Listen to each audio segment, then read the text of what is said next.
Assalamualaikum warahmatullahi wabarakatuh. Kembali lagi dengan saya Nadia Nursi Fitri dengan NIM C1CN019007. Baiklah, pada kesempatan kali ini saya akan menjelaskan tentang akuntansi musyarakah. Baiklah, sebelum saya menjelaskan materi ini, kepada teman-teman yang menonton jangan lupa like, subscribe, and komen di bawah ya. Baiklah, kita langsung saja ke materinya, yaitu tentang akuntansi musyarakah. Pokok pembahasan pada kali ini yaitu yang pertama ada pengertian akad musyarakah, yang kedua jenis-jenis akad musyarakah, yang ketiga dasar syariah, yang keempat pelakuan akuntansi menurut PSAK 106. Baiklah, langsung ke materi yang pertama yaitu pengertian akad musyarakah.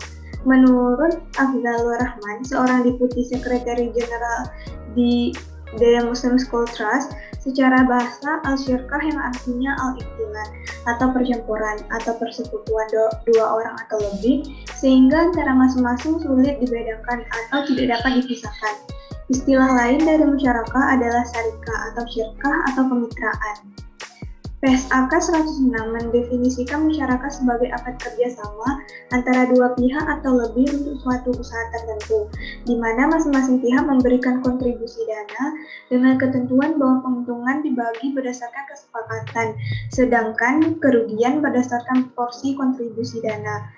Nah, pada dasarnya, atas modal yang ditanamkan tidak boleh ada jaminan dari mitra lainnya, karena bertentangan dengan prinsip untung muncul bersama risiko, atau yang disebut dengan al-gunmu bi al-gunmu. Nah, dalam musyarakah ini dapat ditemukan penerapan ajaran Islam tentang ta'awun atau gotong royong, kemudian ukhuwah atau persaudaraan, dan keadilan yang sangat terasa ketika penentuan nisbah untuk pembagian keuntungan yang bisa saja berbeda dari porsi modal karena disesuaikan oleh faktor lain, selain modal misalnya keahlian, pengalaman, ketersediaan, waktu, dan sebagainya.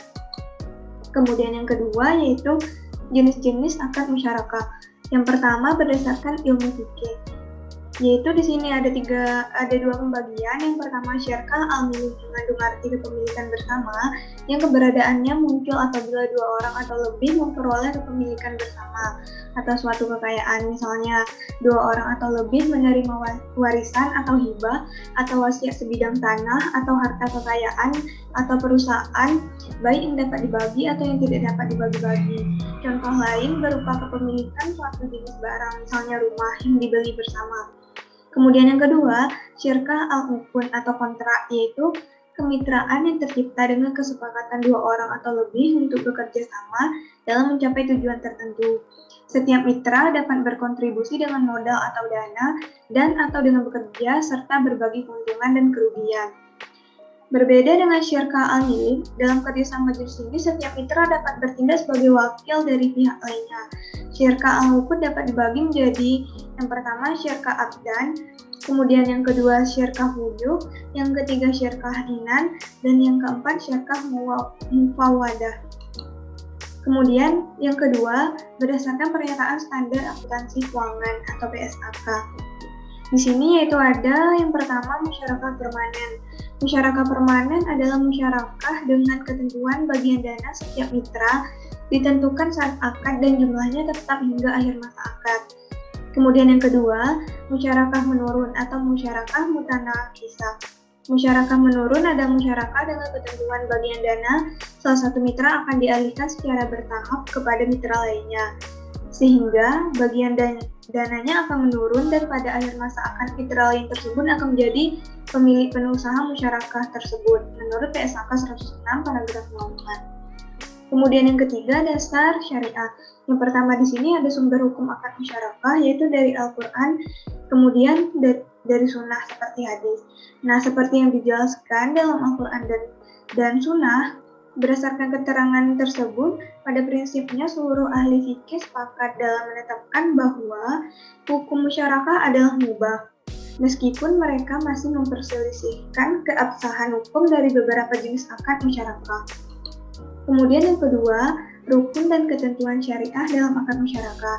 Nah, unsur-unsur yang harus ada dalam akad musyarakah atau rukun musyarakah ada 4, yaitu yang pertama, pelaku terdiri atas para mitra. Nah, kemudian yang kedua, objek musyarakah berupa modal dan kerja. Yang ketiga, ijab kabul atau serah terima. Dan yang keempat, nisbah keuntungan. Dan yang ketiga yaitu berakhirnya akad musyarakah. Akad musyarakah akan berakhir apabila terjadi seperti yang di bawah ini. Yang pertama, salah seorang mitra menghentikan akad. Kemudian yang kedua, salah seorang mitra meninggal atau hilang akal. Kemudian yang ketiga, modal musyarakah hilang atau habis. Kemudian yang keempat, penetapan nisbah dalam akad musyarakah. Yang pertama, pembagian keuntungan proporsional sesuai modal. Nah, dengan cara ini, keuntungan harus dibagi di antara para mitra secara proporsional, sesuai modal yang disetorkan, tanpa memandang apakah jumlah pekerjaan yang dilaksanakan oleh para mitra sama ataupun tidak sama. Nah, kemudian yang kedua, pembagian keuntungan tidak proporsional dengan modal. Nah, dengan cara ini, dalam penentuan nisbah yang dipertimbangkan bukan hanya modal yang disetorkan, tetapi juga tanggung jawab, pengalaman, dan kompetensi atau waktu kerja yang lebih panjang. Kemudian yang keempat yaitu perlakuan akuntansi berdasarkan tes AK 106. Yang pertama, akuntansi untuk mitra aktif dan mitra pasif. Akuntansi untuk mitra aktif dan mitra pasif dianggap sama. Oleh karena pada hakikatnya, jurnal yang dibuat oleh pihak ketiga atau mitra aktif adalah sama. Perbedaannya, jika pencatatan dilakukan oleh mitra aktif, maka ia harus membuat akun buku besar pembantu untuk memisahkan pencatatan dari transaksi musyarakah dengan transaksi lainnya.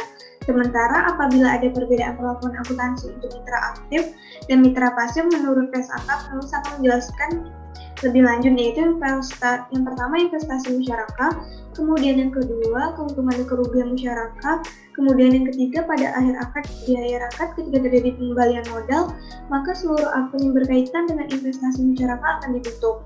Nah, kemudian yang keempat, bagian mitra aktif untuk jenis akad musyarakah menurun. Yang kelima, penyajian, dan yang keenam, pengungkapan. Kemudian bagian yang kedua yaitu ada akuntansi untuk pengelola dana.